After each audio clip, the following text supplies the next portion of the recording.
All right, sorry about that. We're going to take a break from our regularly scheduled program to just talk briefly about today's 2022 Nobel Prize in Chemistry.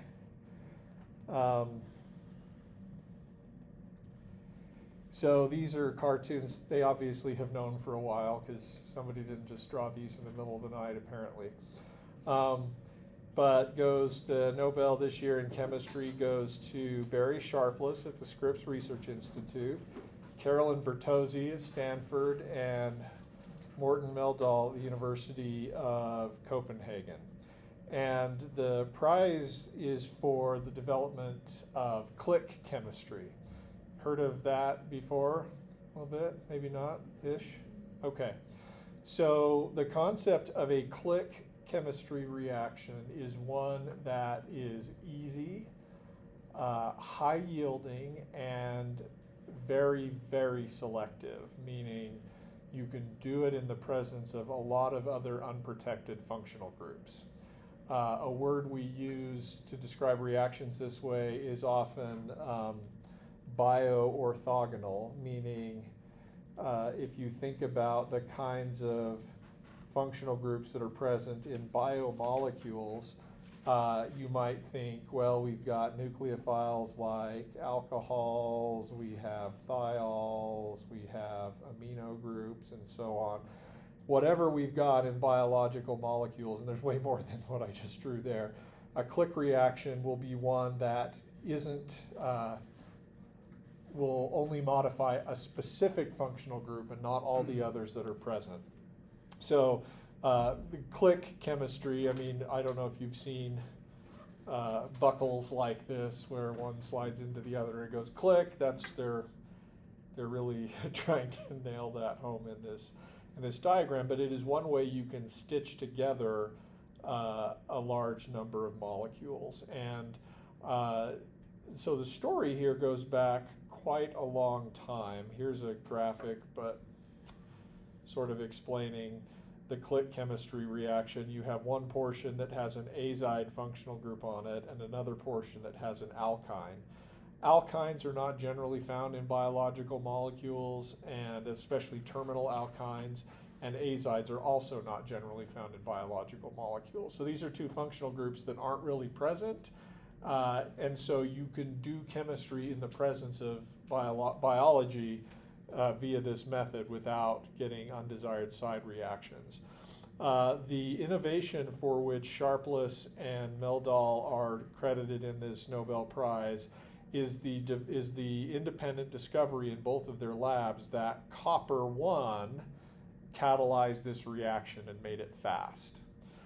It turns out, as with most things in chemistry, Sharpless and Meldal were not the original discoverers that you could react azides with alkynes. However, the reaction wasn't really useful until their innovation.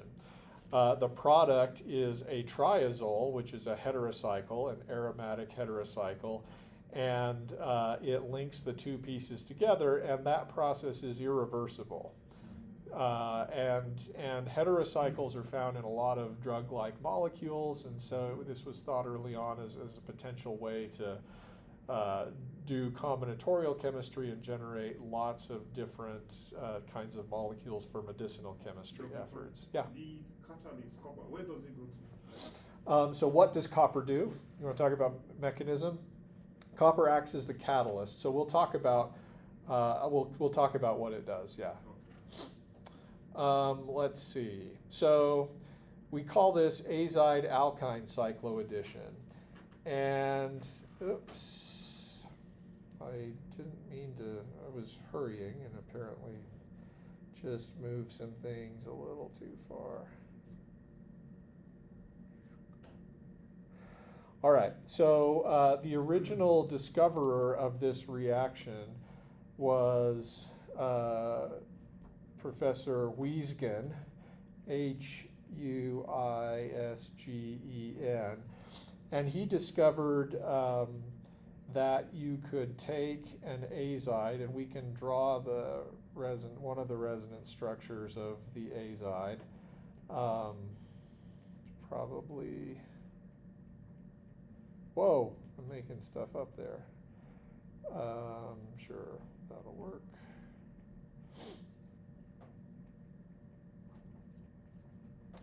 And an alkyne, usually a terminal alkyne.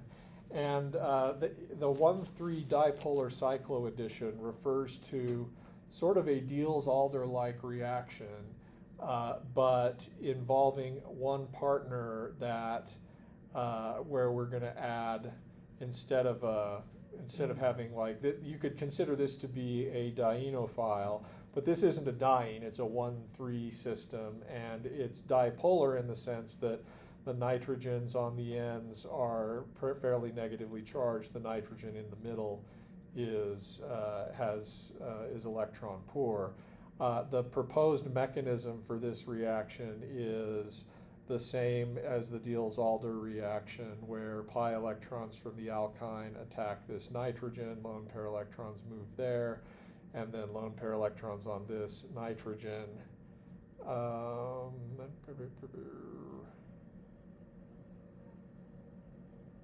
that work? Yeah. Attack the alkyne. And so as a product, you get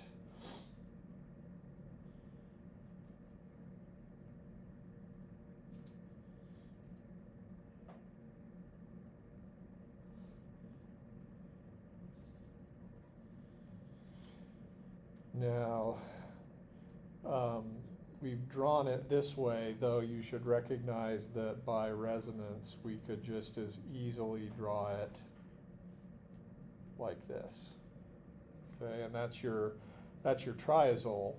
The problem with this reaction, as discovered by Wiesgen, is, I mean, it's a cycloaddition, which is exciting, but it required elevated temperatures.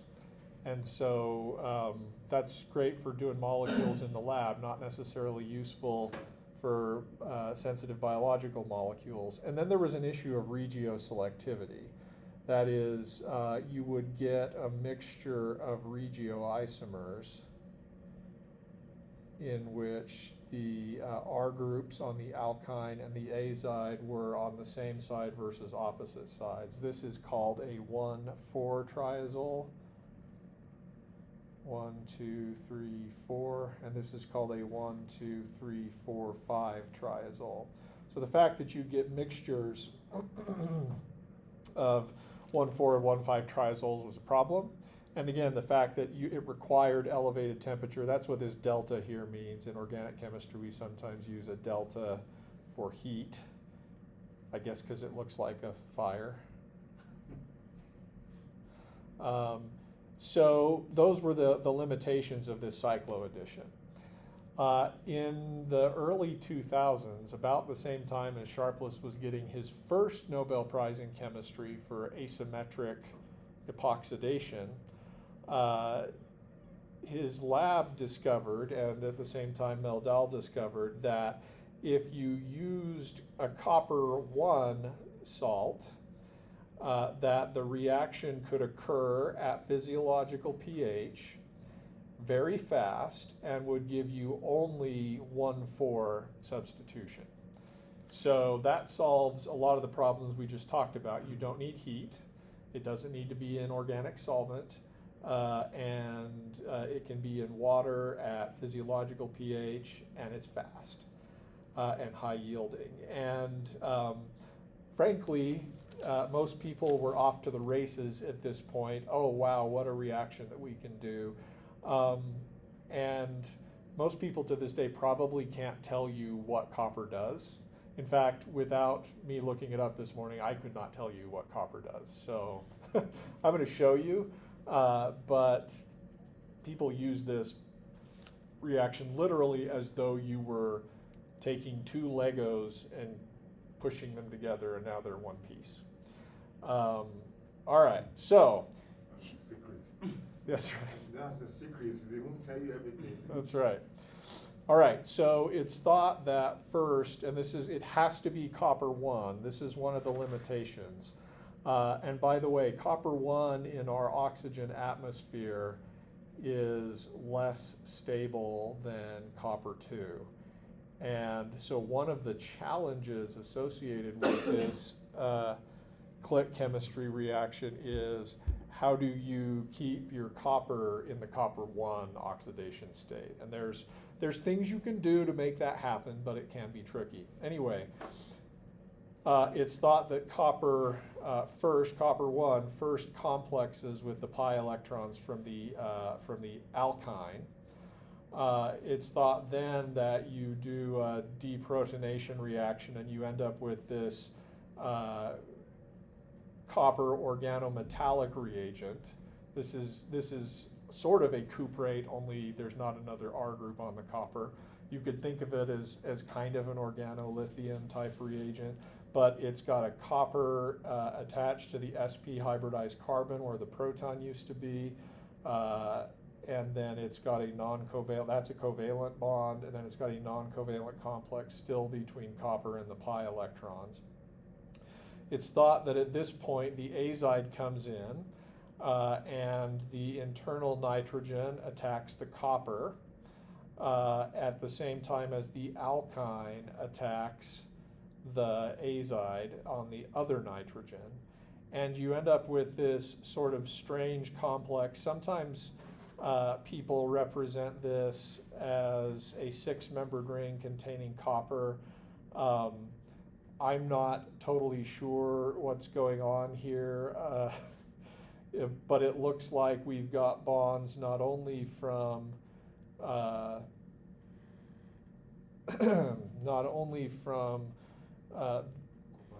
copper to nitrogen and copper to carbon, but also from this carbon to carbon and that to nitrogen. So you've got sort of a bridging intermediate. And at that point, one of the coppers leaves. If I knew a lot about organometallic chemistry, I could tell you whether that was a reductive elimination or what, but I can't, so I'm sorry. And then there's a final last proton transfer to give you the triazole. So it's not, the mechanism of the click reaction with copper catalyzed is no longer a concerted 1,3 dipolar cycloaddition. It's more complicated than that. Right. Yeah. The second to last step, where you still have the copper, how did the hydrogen came to displace the copper? Right. All they're showing you is hydrogen comes in. Presumably, the electrons in this carbon-copper bond, in the same way that organolithium reagents can basically take their electrons and remove a proton from some source. Probably these electrons remove a proton from some source. Perhaps water, perhaps a proton in your buffer.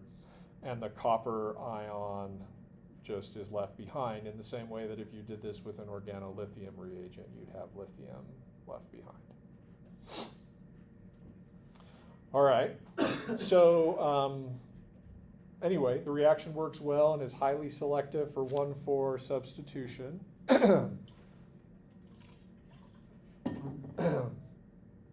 But there are some problems. One, as I said, is that copper is not that stable in an oxygen atmosphere. It readily oxidizes to copper 2. So if you want this to happen, you have to keep a reducing agent nearby. And one of the common ones is vitamin C, which is an antioxidant, ascorbic acid. And if you supply an excess of this, it's a reducing agent and it can help keep copper in the copper 1 oxidation state. Yeah? What about if you introduce argon? Yeah, same thing. You could purge with argon or nitrogen and try to keep out the oxygen. Yeah, it's just a question of how fast. And we've done this in my lab before, and it's kind of tricky. So there's nothing I would specifically tell you about that's important other than if you want to go do this reaction, talk to somebody who's done it before, either in my lab or the Savage lab or Michaelis's lab, because there are some tricks. Another problem is that copper is toxic to cells, And so if you want to do this reaction in the presence of cells, you got this issue of, well, is the copper going to kill the cells? And then if you want to use this to manufacture pharmaceuticals, you've got this issue of, is there going to be residual copper in whatever preparation? So enter Professor Bertozzi, who had such a fantastic innovation. Bertozzi was interested in glycoproteins and glycosylation, especially of proteins on the cell surface. And through a different story, was able to incorporate azides into proteins simply by feeding cells an azido derivative of a common amino acid.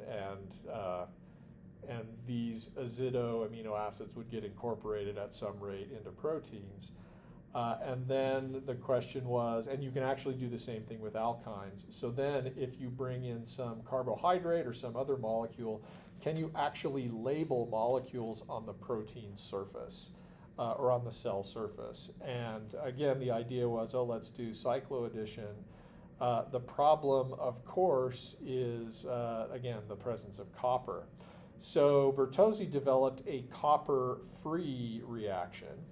And this is just ingenious.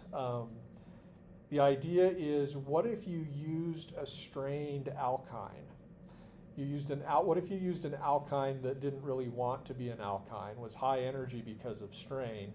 Would that allow you to go back and do the uncatalyzed Wiesgen cyclization without doing heat, because now your alkyne was spring-loaded and ready to go? You're already high enough in energy.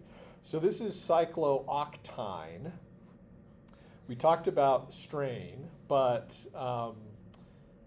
should we draw cyclooctane in Spartan and see what the bond angles actually are? I'm not sure it's going to let us, but 1, 2, 3, 4, 5, 6, 7, 8. Oops. Can't add another bond to this atom. The heck I can't.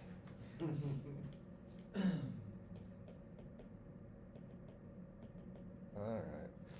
Have to be more deliberate. 1, 2, 3. Okay, sort of didn't like that. Okay, so we haven't even downloaded that. That molecule's not in the database. It's coming up with sort of the best that it can. Do you see how strained that is? Does that, I mean, that you should look at that and sort of think that, right? It wants to be sp hybridized here and here, but that's not a 180-degree bond angle. And it's like just waiting, begging for somebody to come along and allow it to pop out and be sp2 hybridized, right? So there's actually a couple different ways to do this. This is one of Bertozzi's earliest examples, but she found that you could use this alkyne to modify an azide group on a protein without needing to use copper at all. So they call this the strain-promoted azide alkyne cyclization. The advantages, again, are that you don't have to use copper. The disadvantage is that you introduce some complexity into the linker between what you're interested in and the thing you're attaching.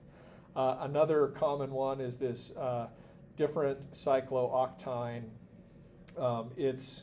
It's also highly strained, again, probably even more so because of the presence of these benzene rings, and this works pretty well too.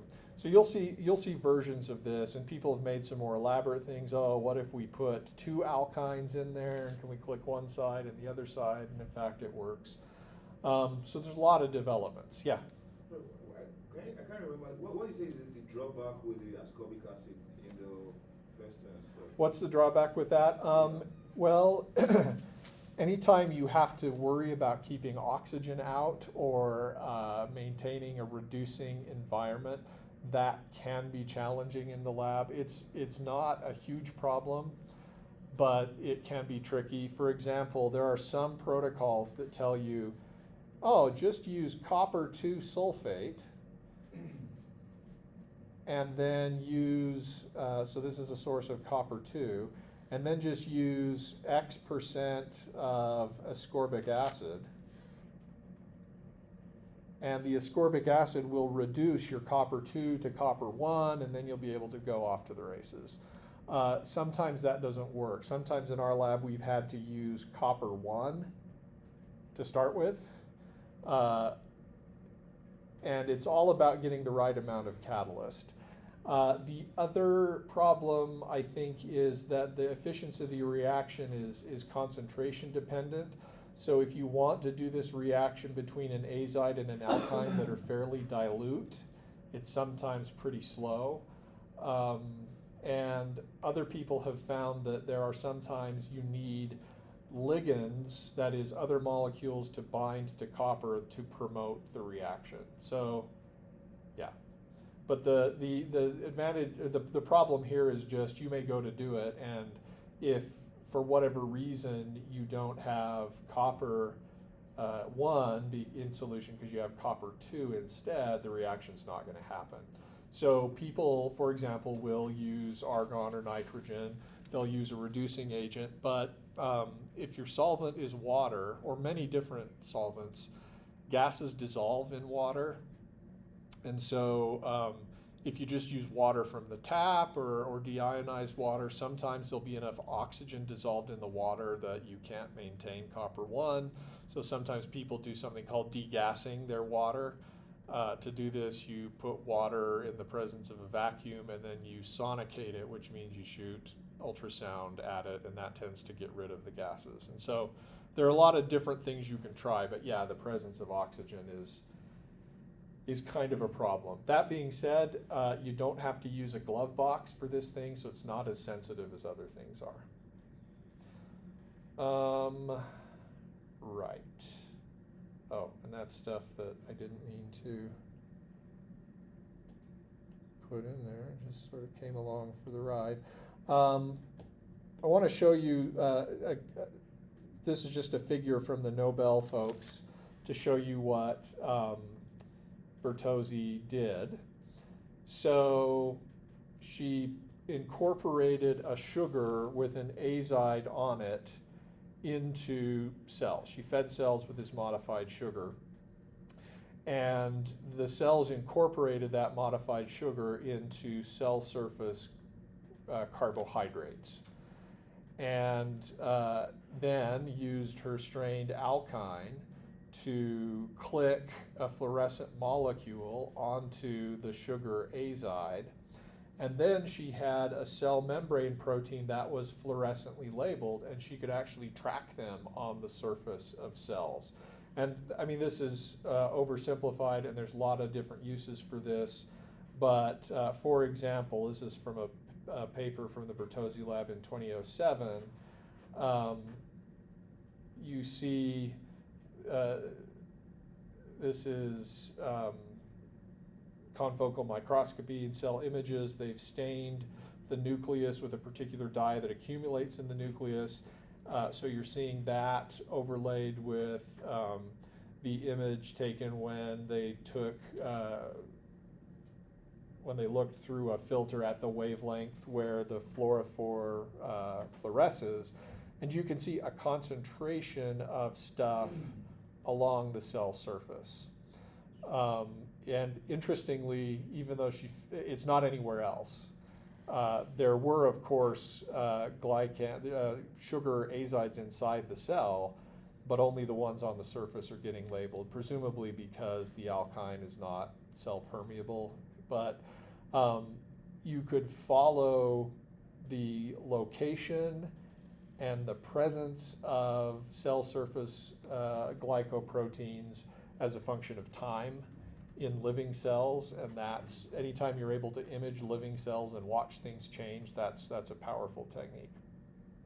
There's a lot more to that. This is, I think, and I haven't followed the work from Bertozzi's lab very well, so I'm not totally sure what's done after this, but she's done He's learned a ton of stuff about cells, cell surface proteins, and glycoproteins via this method. All right, so that's kind of a cool story from organic chemistry and chemical biology. Every time the O chemists or chemical biologists get a Nobel Prize, it's a win for all of us. So yay! All right. Let's see. The other thing that's been in the news lately that I thought maybe you might be interested in. Don't know whether we should do this or not, but sure, why not? Oh, come on. I guess that's what I did want. Okay, we'll look here. The story is NYU Jones dismissal. Here's another story from the OChem world that caused some problem. It's caused some problems. It's sort of all over the place. But here's the original story from the New York Times. It's behind a paywall. This is Professor Maitland Jones.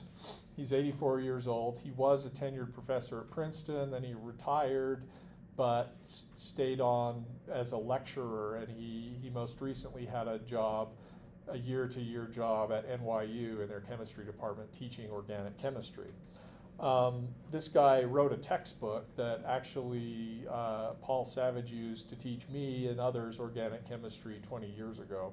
And it's a really interesting textbook because rather than focus on memorization, it takes an approach of trying to understand molecular orbitals and hyperconjugation as a way to predict reactions. And so as you can see, it's really affected the way I view OChem, and I feel like Dr. S. and Dr. Michaelis would say similar things. Nevertheless, over the past year, his students sent a petition in complaining that his stuff was too hard. Students said his high-stakes course, notorious for ending many a dream of medical school, was too hard, blaming Dr. Jones for their poor test scores.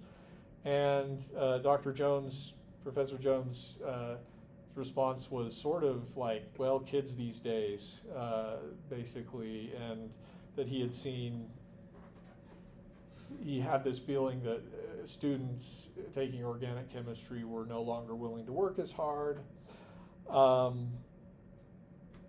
Anyway, let's see.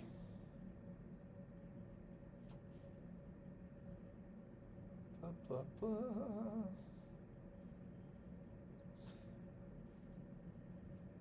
He sort of blamed it on students misreading exam questions at an astonishing rate.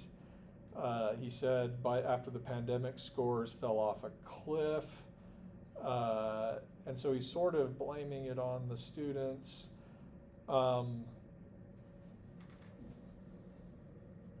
Let's see if I can find what the students said.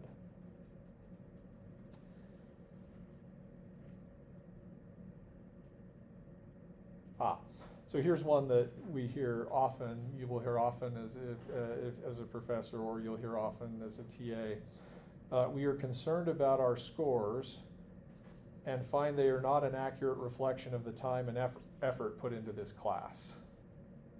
Okay, what do you think about that? Get over it. Right, well, you're chemists though, right? Get over it.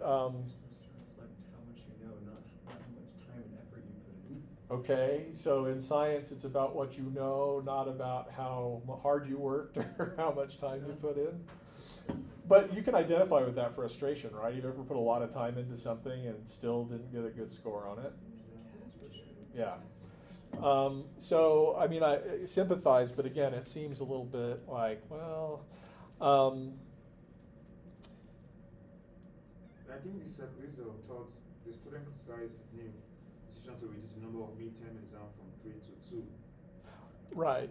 Is it his personal decision or the school's decision? He had decided, he said in the particular semester where they're complaining, I didn't understand it, it didn't make sense. He said that the university had scheduled the exam date too early and he didn't think he could teach the students enough, like it was maybe 6 to 10 days into the semester. That doesn't, I sort of know about scheduling exams, so that doesn't seem. So that was bad on his part. Was not cool on his part. What's that? I mean, that was a fault on his part. I think so. Because I mean, this department of the school scheduled the timetable already, and then if theory was what the department wants, you can't should look for a way to create it the third time. I feel so. Yeah, yeah, and the students felt like if it only goes from, I mean, I hear students say this all the time in my undergrad organic classes, oh, we only have 4 tests, so that means every test is high stakes. Every question I take is 1% of my final score, and I'm like, yes, but what else did you want? Did you want more assignments? Is sometimes what. Anyway, so yeah, I think that's a valid complaint. And then let's see. There was a complaint that at least on one of the midterms, I can't remember where it was. Am I going to be making this up? One of his midterms had, I think, a 30% average. I think it's here. I think it's here. Here, this. Yeah, right there. After the second midterm. After the second midterm, for which the average hovered around 30%, they said that many feared for their futures. One student was hyperventilating.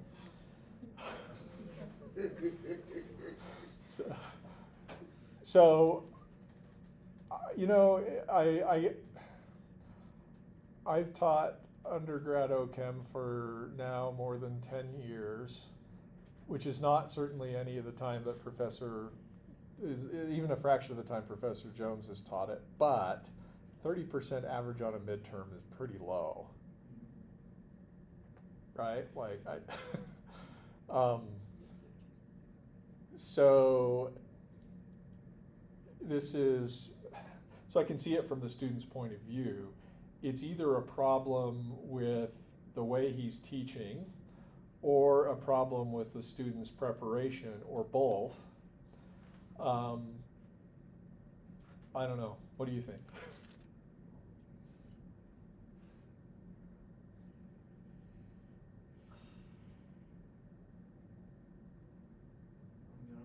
I just think it's sad that the university fired him instead of trying to help him and Yeah. instead of sticking by this person that they've hired and contracted with, they're just like, oh, we're just gonna get rid of you. Yeah. Turn over to somebody else. That's what's really just disappointing. Okay. To me at least. Okay. What do you think would have been a better solution? To work. I mean, maybe they tried to work with him and he was unresponsive, but Okay. it doesn't show a lot of that in this article. All right. It might just be because he's already way out of the academics. Like, nobody needs to lose anymore. It was Right. like he's already retired. He just came and started doing Right. one or two teaching. Maybe if it was stay in the contracting department, Yeah. it would have been more lenient. This way to handle it. Sure, he's not a tenured professor at NYU. He's a lecturer, and that's a year-to-year contract. So they can say they fired him. It might also be they just didn't renew his contract, which is the same thing. But yeah. What kind of pressures do you think the university's under?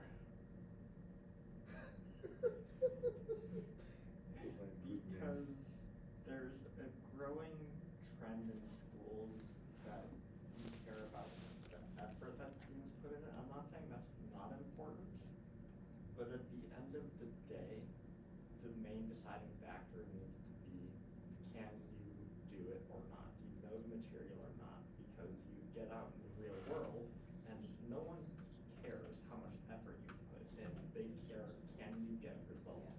And if the students can't get results, and he's been doing this for how many years? Yeah. And it looks like it hasn't been a problem for however many years. Yeah. Like, it's not going to be entirely on him.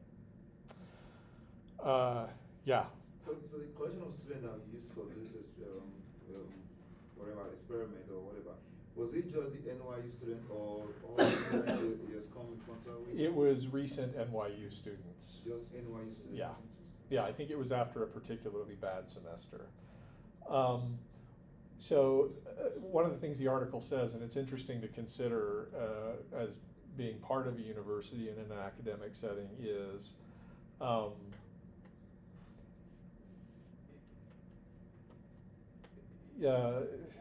the cost of higher education is going up. And at NYU, it's $55,000 a year. That's staggering. That's more than 20 times BYU's tuition, I think, for undergraduate education. Is it? 5,000 a year? Okay, It's like that. 11 It's times. about- yeah, 11 Yeah. times. Yeah. It's still a lot. Still, yeah. And a higher percentage of people that go to NYU will be from elite families with a lot of resources, and they will feel like they're paying for an education. So if education shifts to a model of customer is the student and the university provides the education, and I'm not saying that's wrong, because we should be student focused, but then you get this sense of entitlement, like I've paid for this education, you better give me a good grade, kind of thing. So a lot of interesting pressures swirling around there, and there's also issues of I looked at the comments in this article, just a few of them. There were now thousands, and some people were saying, and actually Professor Ken Kirschenbaum at NYU, who I've met before, said basically being able to understand things at the molecular level is essential to medicine. If you can't do that, I don't want you being a physician. And then some people immediately responded like, come on. How often do people in medical school actually use organic chemistry? And the answer is not a lot. It's sort of background. But medical schools use it, I think, as a way of determining, can you do stuff that is hard? and that's kind of important. Anyway, so organic chemistry in the news. So we've taken like the whole class on this now, but I thought it was kind of fun and interesting. So it's not often that organic chemistry makes the front page of the New York Times. My opinion, So, go ahead. Do you feel pressured? Do I feel pressured by you? This is, in quotes, your colleague. That's right.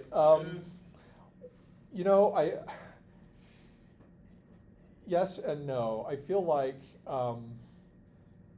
it's common at a lot of institutions that are particularly, basically primarily research institutions. It's common for there to not be as much of a focus on undergraduate education, because that's not where a lot of the money comes from. Like, they do make money off tuition from undergrads, but they get millions of dollars in federal funding for research. And so at other institutions, it may be that as long as you're bringing in lots of research dollars, you can be sort of okay at teaching and they're fine with it. BYU as an institution is very focused on undergraduate education. We have a graduate program in this department because it enables us to do the kind of research that will benefit students during their undergraduate experience. I, for example, could not run my lab without grad students to help mentor the undergraduate students. But anyway, here, at least in the tenure and promotion process, teaching is really important. Like, you can have great research and be terrible at teaching, and if you're terrible at teaching, you won't get promoted. And you won't get tenure. So I don't necessarily feel any new pressure from this, because I've always known that teaching was important here. And I feel like Professor Jones probably just didn't demonstrate that he cared about his students enough.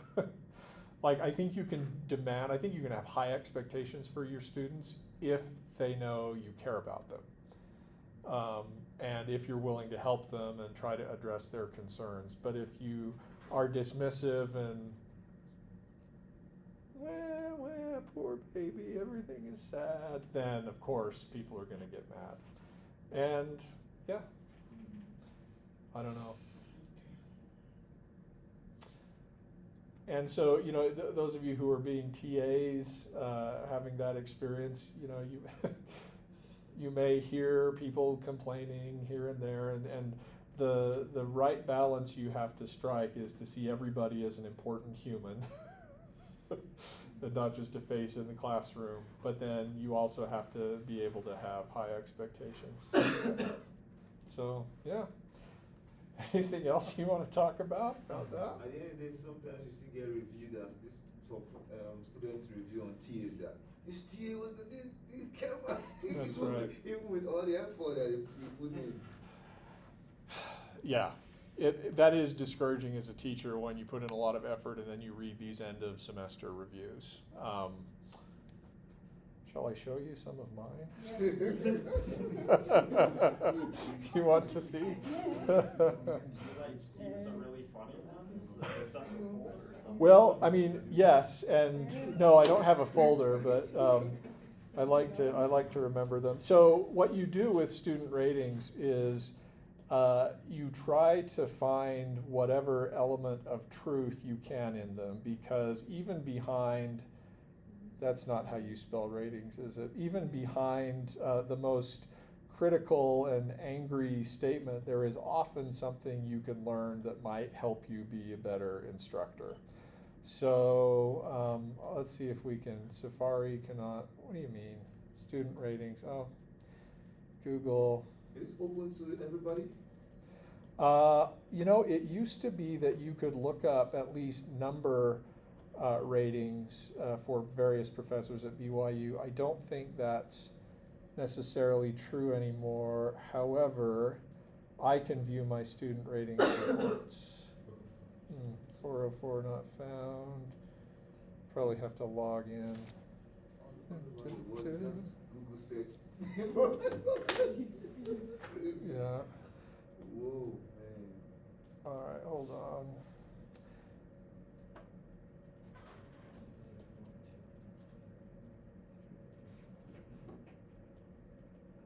But the bottom line is student ratings are important here. Like the department chairs and the deans both look at them every single year for all of us. And so this is dumb. Here, let's see if I can, I'll just